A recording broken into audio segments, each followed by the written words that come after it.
Hello guys. तो आज हम बात करेंगे Q3 FY26 con call analysis of doctor Lal path labs. अब ये इंडस्ट्री में अलग अलग प्लेयर्स भी है, जैसे कि कृष्णा डायग्नोस्टिक है, मेट्रोपोलिस है, थायरो केयर है, सुरक्षा है। ये अलग अलग डायग्नोस्टिक प्लेयर है और ये थोड़ा इंडस्ट्री में एक शिफ्ट आ रहा है। तो we will try to understand this industry shift in a simple way.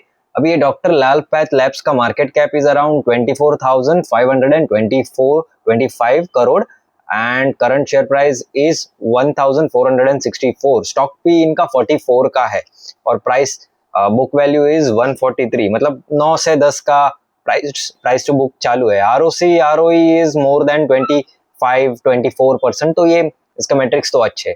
So let's try to understand कि इनका कॉन कॉल कैसा है। तो कॉन कॉल में मैनेजमेंट ने क्या इंडस्ट्री के रिलेटेड बताया है, उनका थिंकिंग कैसा है, we will discuss that. And उसके बाद एक शिफ्ट आ रहा है तो डायग्नोस्टिक से प्रिवेंशन की तरफ, we will try to understand that also. और ये सवोका क्या है, उनका स्वच्छ फिट था पहले, स्वस्थ फिट, और ये सवोका में एक उनका ट्रांसफॉर्मेशन आ रहा है तो वो भी समझेंगे। इनका मार्जिन कैसे 27 से 28% है, we will try to understand that in a very simple language.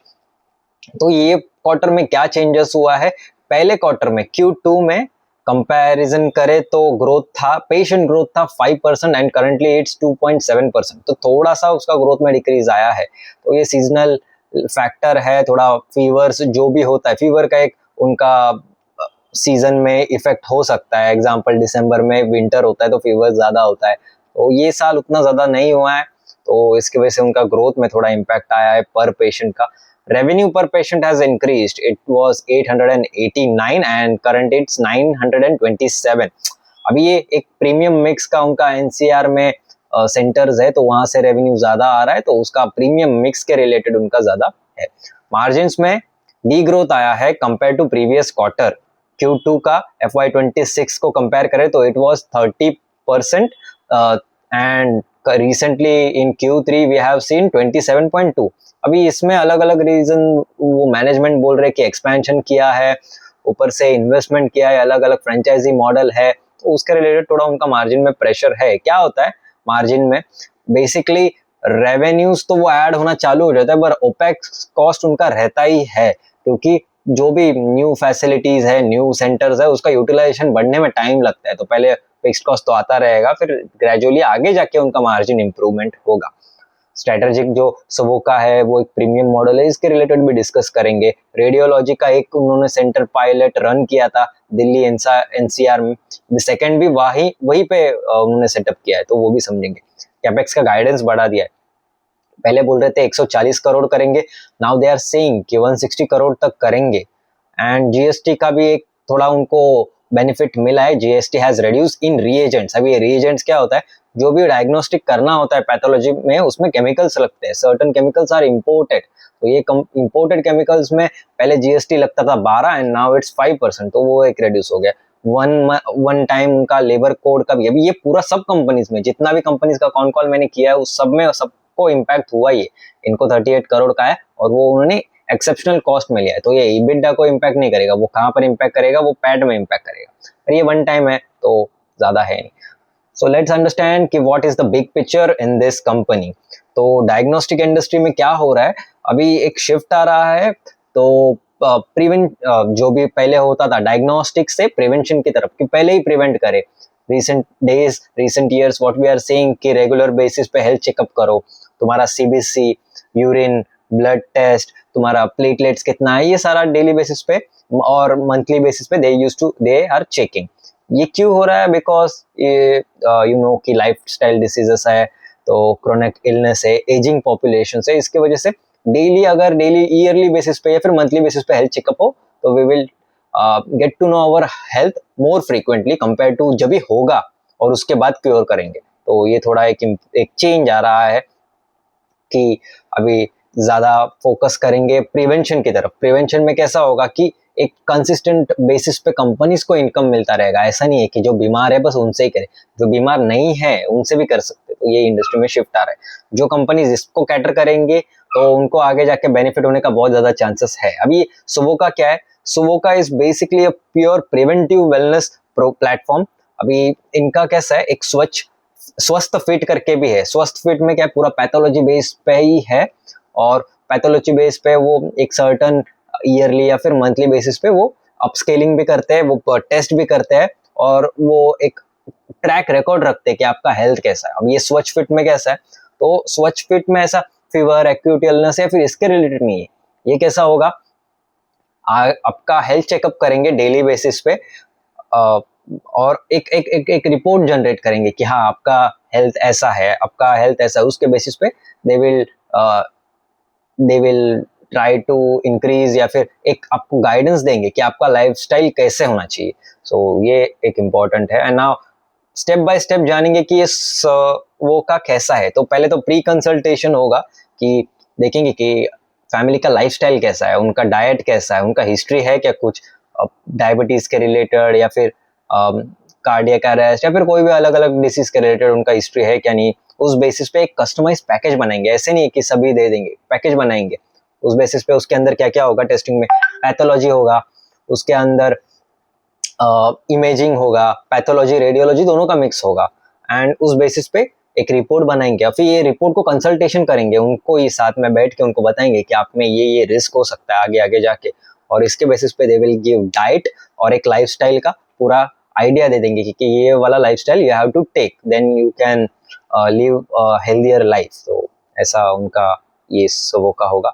अभी तो ये एक न्यू इनिशिएटिव है, तो पहले क्वार्टर में नहीं था, यही क्वार्टर में चालू हो गया। तो इसमें क्या होगा, पैथोलॉजी और इमेजिंग का होगा, एआई सपोर्ट। अभी ये एआई सपोर्ट तो सभी लेते हैं, लाइक कृष्णा भी लेता है कि उनका जो भी रिपोर्ट्स हो इमेजिंग का, वो एआई बेस से वो फास्ट रिपोर्ट जनरेशन कर सके या फिर डायग्नोस्ट कर सके। अभी ये पूरा 100% ओन्ड होगा कंपनी की तरफ से। एग्रेसिव एक्सपेंशन नहीं करेंगे, पहले वो जानेंगे कि कैसे वर्क हो रहा है, उसके बाद ही दे विल ये करेंगे। तो जैसे कि मैंने बताया था कि कंपैरिजन था, स्वस्थ फिट क्या है, पैथोलॉजी है, वाइडली डिस्ट्रीब्यूटेड है।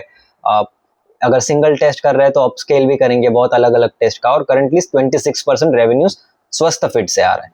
सो वो का प्योर प्रिवेंटिव होगा। Imaging, pathology, premium centre model, जो भी हाई एंड पीपल होंगे, उनको हाई एंड उनके कस्टमर्स होंगे, उनको चाहिए कि मेरा डेली ट्रैक रिकॉर्ड और मेरा शुगर लेवल क्या है, ये सब ट्रैक रिकॉर्ड रखने के लिए सोवोका इज वेरी इंपॉर्टेंट। अभी रेडियोलॉजी की तरफ उन्होंने बताया कि it's contributing less than 5% of their revenues. एक pilot project they have launch in Delhi NCR. अभी सेकंड भी वहां पर ही किया है क्योंकि वहां से अच्छा ग्रोथ आ रहा है। तो वो देख रहे कि रेप्लिकेबिलिटी वो वाले एरिया से कैसा है, या फिर कर सकते हैं क्या नहीं। एक बार वो समझ में आ जाए, उनका यूटिलाइजेशन, डिमांड या फिर आरओए समझ में आ जाए, तो दे कैन डू अच्छा एक्सपेंशन कर सकते हैं। But what management is saying, 2 से 3 साल के बीच में तो यहाँ से ज्यादा रेवेन्यूज आने का चांसेस नहीं। उसके बाद थोड़ा aggressive they will try to do expansion. Innovation के रिलेटेड उन्होंने बताया कि they have added 15 new test, और इसमें से 5 वो फर्स्ट इन इंडिया है, मतलब इंडिया में पहली बार आया, उस पहले कोई ज्यादा यूज नहीं करता था। Strong focus on oncology, genomics and advance infectious diseases. तो इसका कैसा, इसका रेगुलरली और रिकरिंग इनकम आने का चांसेस ज्यादा है, जो इन्फेक्शियस डिसीज हो या फिर अलग अलग डिसीज हो। क्लिनिकल क्रेडिबिलिटी कैसा है उनका, तो 5 इंटरनेशनल पब्लिकेशंस किया है, 1 मशीन लर्निंग यूज करके ल्यूकीमिया का डायग्नोस्टिक का उन्होंने एक रिपोर्ट बनाया था। ये अवार्ड विनिंग उनका ये था। इनका ब्रांड तो अच्छा है overall. If you see doctor Lal path का brand name is very strong. Technology तो हर कोई यूज कर रहा है, तो ये तो एक ओके। एक्सपेंशन का सोचा है टायर 3 एंड टायर 4 में भी, तो वहां पर एक स्मॉल टाउन फोकस में उनको अच्छा खासा वॉल्यूम्स मिलने का बहुत ज्यादा चांसेस है। फ्रेंचाइजी मॉडल भी करेंगे, क्यों, फ्रेंचाइजी का वेरिएबल कॉस्ट स्ट्रक्चर होता है, इसका फिक्स्ड ओवरहेड या फिर कुछ होता नहीं है, ये एसेट लाइट मॉडल में होता है। तो एसेट लाइट होगा तो इनको ग्रोथ आने का बहुत अच्छा चांसेस है। मार्जिन यहाँ पर कम नहीं होते, बट थोड़े स्टेबल रहने का चांसेस है, क्योंकि सब कभी कभी इनको डिस्काउंट्स भी देना पड़ता है। Q3 का एंड Q9 मंथ्स FY26 का परफॉर्मेंस कैसा है, Q3 एंड 9 मंथ्स दोनों में 10 से ऊपर ही ग्रोथ किया है, अराउंड 10.6 to 10.8% किया है रिस्पेक्टिवली। एंड वॉल्यूम्स में थोड़ा कम है, Q patient growth is 2.7, and ये unexpected decline in seasonal fever उसके वजह से बोला है। 9 मंथ्स का पेशेंट का इंक्रीज है, ग्रोथ है 4.4, सैंपल्स अच्छा इंक्रीज हुआ है, 9.6 एंड Q3 में उन्होंने कलेक्शन किया है 22.2 मिलियन सैंपल्स का। रेवेन्यू पर पेशेंट्स भी इंक्रीज हुआ है 7% से। अभी ये क्यों हुआ है? क्योंकि बेटर मिक्स हुआ है, ये इनका एनसीआर से अच्छा खासा ग्रोथ आ रहा है। एनसीआर का region is contributing more than 30-35%, तो वहां से अच्छा ग्रोथ आ रहा है और मोर टेस्ट पर पेशेंट्स भी इंक्रीज हुआ है। पहले कैसे करते थे? पहले एक क्वार्टर पहले 2.97 टेस्ट करते थे पर patient, now they are doing 3.11 patient. So price increase नहीं हो रहा है बट पेशेंट का पर टेस्ट जितना कर रहे थे उसका इंक्रीज हुआ है। अभी ये एक जीएसटी पास थ्रू का भी उन्होंने बताया कि वो Q3 के एंड से पास करेंगे। जो भी रिएजेंट्स आते थे उस पर 12% का जीएसटी लगता था, नाउ इट्स 5%, तो ये ड्रास्टिकली रिड्यूस हुआ। आगे ये आगे जाके कस्टमर को पास ऑन करेंगे तो फिर ये अगले क्वार्टर से we will able to see in their revenues, या फिर जो भी मार्जिन हो गए उसमें देखने को आएगा। मार्जिन का उन्होंने वन टाइम लेबर कोड का बताया, ये सारे कंपनीज में लागू हुआ है कि जो भी उनका न्यू चेंजेस आया लेबर कोड में वो एक्सेप्शनल आइटम में they will add on, and it is around 30 crore. So ये नॉन रिकरिंग है। EBITDA भी 179 करोड़ ये वाले क्वार्टर में, 29% का मार्जिन, 9 मंथ्स का 28% का मार्जिन है। सो उन्होंने बोला है कि यही हमारा एक ड्रीम मार्जिन या फिर स्टेबल मार्जिन होता है, 28-29%। सो आगे जाके वो बस ग्रोथ को ज़्यादा फोकस करेंगे कि कैसा ग्रोथ इन्वेस्टेड इनटू ग्रोथ, ज़्यादा मार्जिन का गाइडेंस तो नहीं दिया है। बहुत अच्छा कैश है, अराउंड 1411 करोड़ का कैश है। डिविडेंड भी दिया है 3.5 शेयर्स का, 35% आफ्टर बोनस इशू। कैपेक्स का गाइडेंस उन्होंने पिछले वाले क्वार्टर में तक उनका 130 करोड़ का था and now it's around 160 crore. तो ये क्यों हुआ है कैपेक्स इंक्रीज? सोवो का लॉन्च है, रेडियोलॉजी के सेंटर नए ला रहे हैं और प्रॉपर्टी परचेज किया। एक रेडियोलॉजी सेंटर लाने के लिए उनको 15 से 16 करोड़ का इन्वेस्टमेंट करना पड़ता है। तो सोचो अगर उनको 2-3 साल में अगर उनको यहाँ से रेवेन्यूज बढ़ाना है तो ज़्यादा इन्वेस्टमेंट करना पड़ेगा। एंड स्वस्थ फिट भी अच्छा है, लाइक ग्रोथ वहाँ पर B2C का है 26%, थोड़ा बहुत इंक्रीज हो सकता है। मार्जिन्स का इसमें इतना कम नहीं होगा, थोड़ा डिस्काउंट भी देते हैं, इसलिए ये न्यूट्रल काइंड ऑफ मार्जिन हो गया यही वाले मार्जिन लेवल में। B2C का 70% 75% है, थोड़ा बाकी B2B का आ रहा है। And organic growth if we see कि 11% के अराउंड 11-12% के दे आर एक्सपेक्टिंग। वॉल्यूम में इंक्रीज होने का चांसेस है बट ये स्लोली होगा, ऐसे स्पाइक नहीं आएगा।